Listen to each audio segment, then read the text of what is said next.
فبأي آلاء ربكما تكذبان. Kami ini dalam kondisi safar di tempat ini, kami maksud. Apa yang harus kami lakukan dalam kondisi safar ini? Apakah kami ikut jemaah seperti biasa? Atau seperti yang kita lihat yang mungkin kondisi saya kayaknya seperti kurang ini. Saya melihatnya ada jemaah langsung dijama atau gimana Ustaz? Mungkin ini pertanyaannya Ustaz. Mana yang lebih afdal dari itu semua? Sekian. Assalamualaikum warahmatullahi wabarakatuh. Assalamualaikum. Terkait dengan sholat bagi musafir di kondisi yang seperti ini. Asalnya seorang yang musafir, kalau dia musafir, diberi keringanan. Boleh dia menjamak antara dua sholat dan boleh dia mengqasar. Dan kata boleh ini menurut pendapat jumhurul ulama untuk mengqasar. Apa itu menjamak? Menjamak itu menggabungkan dua sholat. Itu menjamak namanya. Cuma boleh digabungkan duhur dengan asar, maghrib dengan isya. Itu menjamak. Kalau mengqasar itu apa? Memendekkan sholat. Dan yang dipendekkan itu cuma 3 saja. Sholat duhur, sholat asar, dan sholat isya. Dari 4 rakaat menjadi 2 rakaat. Ini yang dibilang diqasar namanya. Diqasar itu sebagian ulama berpendapat wajib. Kalau dia musafir wajib dia mengqasar salatnya. Berdasarkan hadits Aisyah di riwayat Bukhari dan Muslim, Rasulullah sallallahu alaihi wasallam bersabda, "Furidatis salatu mathna mathna. Ukirrat fis safar wa zidat fil hadar." Telah diwajibkan salat itu 2 rakaat, 2 rakaat. Di perjalanan ditetapkan tetap 2 rakaat, 2 rakaat. Tapi di mukim ditambah 2 rakaat menjadi 4 rakaat, 4 rakaat. Adapun subuh dan maghrib itu tidak berubah menurut kesepakatan ulama. Jelas sampai sini? Jadi ada yang mengatakan wajib, tapi mayoritas ulama mengatakan sunnah untuk mengqasar. Jadi itu haknya musafir. Iya, cuman ada 2 hal yang perlu diperhatikan.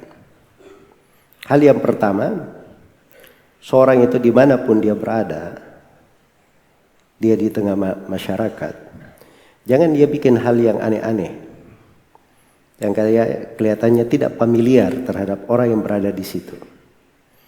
Iya, tidak familiar.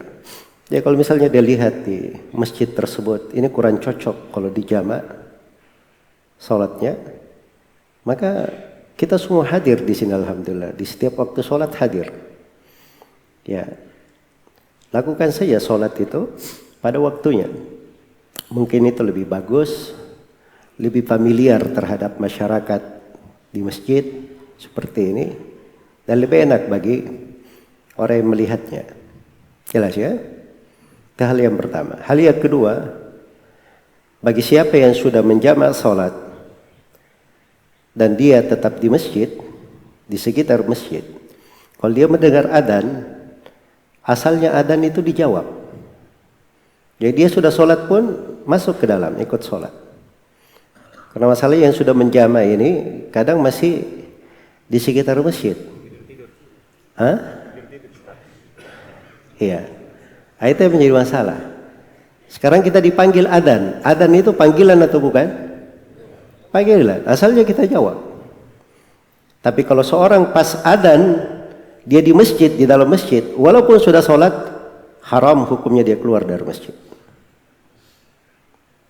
Dia wajib ikut sholat berjamaah, walaupun dia sudah sholat.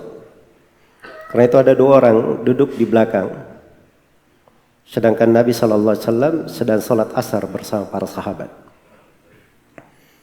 Setelah Nabi SAW selesai sholat, 2 orang ini didatangkan, digiring begitu cepat seakan-akan orang bermasalah. Lalu Nabi SAW bertanya kepada keduanya, "Malakum la tusalliyani ma'ana?" Ada apa dengan kalian berdua? kenapa kalian tidak sholat bersama kami? Dua orang ini berkata, ya Rasulullah, kami sudah sholat di rumah-rumah kami. Iya, ini orang mungkin tadinya musafir, baru sampai rumah, dia sholat di rumahnya, dipikirin sudah selesai. Sholat asar orang, dia sholat di rumah, kemudian dia ke masjid Nabi SAW, atau mungkin dia sholat di masjid dekat rumahnya.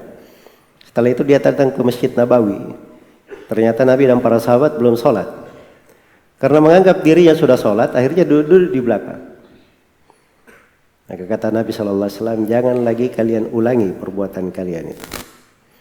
Kalau kalian sudah sholat, berada di masjid dan imam sedang sholat, ikutlah sholat bersama imam.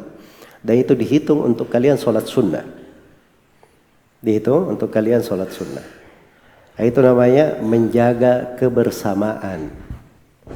Orang yang belajar sunnah itu, kalau dia sudah belajar sunnah, itu lebih pandai lagi menjaga kebersamaan di tengah masyarakat. Iya, bukan orang yang gemar bikin aneh-aneh, serang ribut-ribut, silam pendapat. Sebab dia orang belajar, dia tahu mana yang hal yang harus dia tegas, mana hal yang harus diberi keringanan. Dia tahu rincian-rincian syariat di dalam hal tersebut. Semoga Allah memberi taufik kepada semuanya. Wallahu ta'ala alam.